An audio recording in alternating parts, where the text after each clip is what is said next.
My mental strategy can sometimes lead to mental tragedy.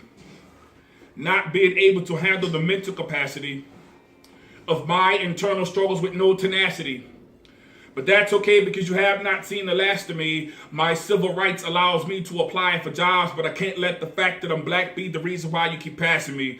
But if you would just sit down and talk to me, then you would see my veracity, my integrity, the significance of my sincerity. My brain is clogged up with all these thoughts in my mind, trying to figure out what in the world went wrong with my spiritual designs, plots, schemes, devices, plans on how I can muster up the audacity to believe and the courage to strengthen my inner man. I demand that the power of God gives me the wisdom to know that I can do all things through Christ, my inner light, my delight, who brought me out of darkness into the marvelous light, because darkness cannot drive out darkness unless it is driven out by light. He directs me to walk by faith and not by sight. He corrects me from all of my wrongdoings when I'm not doing right, because the time is always right to do what is right. Never let me get ahead of myself. He shares the wealth of my foresight. Sometimes I can be vindictive and do things out of spite, but in the midst of his corrections, I'm going through trials and tribulations and a list of my depressions. At a cost, I'm lost trying to find myself. Was I sold into my own slavery, or was I bought at a price that I was not even aware of? That it was his love that willingly allowed him to lay down his life. It's nothing but the blood. So I have to be able to see that as long as the mind is enslaved, the body will never be free, because every man has two realms, the internal and the external. So my internal struggles can't go unnoticed. It's something I have to deal with in order to keep my focus. This is not abracadabra, hocus pocus. I wish I could make my problems disappear with some magic potion. When I'm hurt, I have to deal with the depths of my emotion. Sometimes I feel like everything is moving in slow motion. So with the pen and the pad, I'm lost in the realm of words, trying to be philosophical and other encouraging things I've heard, and it becomes distracting.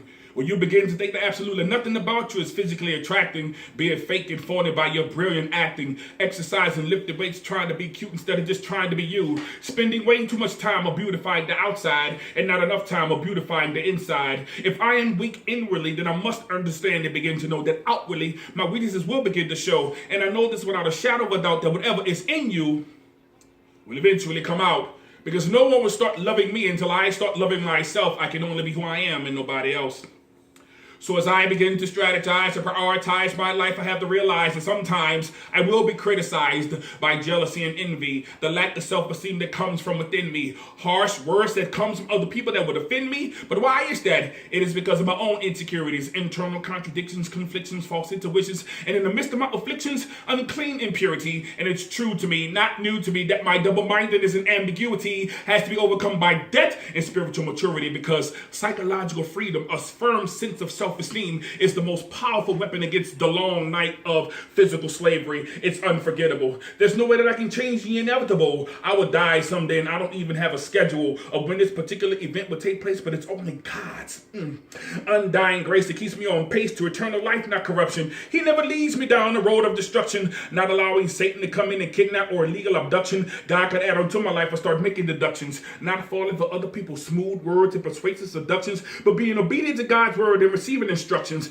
and allowing myself to be submitted and committed to total reconstruction. He gives direction. The strength that is within comes from his internal resurrection. It comes out of my mouth that I believe that I'm saved. It's my confession. I was made in his image. I am a reflection of the man who created this world in retrospection, who saved me from the evil tricks of the devil and his deceptions. That's why he gave me the gift to spit poetry. I have a collection. So basically what I'm saying is the truth about myself. I have to call about Jesus to be my help. There's some things about myself that I have to let go, and really I should have gotten rid of these things from the get-go. So as I put this piece inside of a nutshell, I cannot lie. In order for some things to live in me, some things have got to die. In order for humility to live in me, pride has to die. In order for faith to live in me, fear and doubt has to die. Non-violence is my approach, so violence has to die. I know that my body's dying day by day, but my soul and my spirit is renewed every single day. So if I love my life, then I shall lose it. But if I be willing to die, then life is what I'm choosing. So in the fierce urgency of now, I will die for justice so justice can live, because injustice anywhere is a threat to justice everywhere. So my life is what I have to be willing to give, because when I live, I die, and when I die, I live. And if a man has not discovered something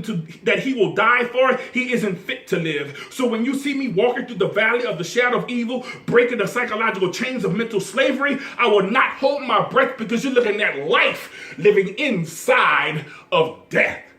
Okay.